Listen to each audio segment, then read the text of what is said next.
غراس الجنة من أذكار السنة.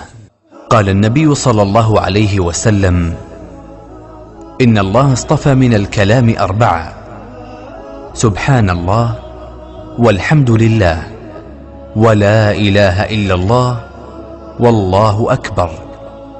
فمن قال سبحان الله كتب له 20 حسنة وحطت عنه 20 سيئة، ومن قال الله أكبر فمثل ذلك، ومن قال الحمد لله رب العالمين من قبل نفسه كتبت له 30 حسنة وحطت عنه 30 سيئة. صحيح الجامع. قال النبي صلى الله عليه وسلم: إن سبحان الله والحمد لله ولا إله إلا الله ينفضن الخطايا كما تنفض الشجرة ورقها. صحيح الأدب المفرد.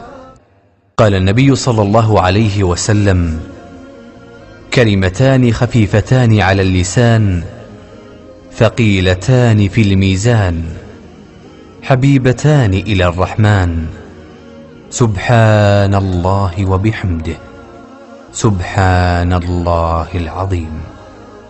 متفق عليه.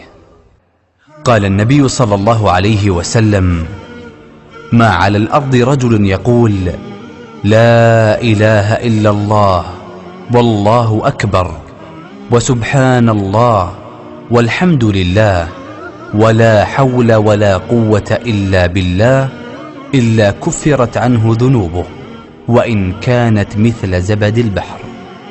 صحيح الجامع.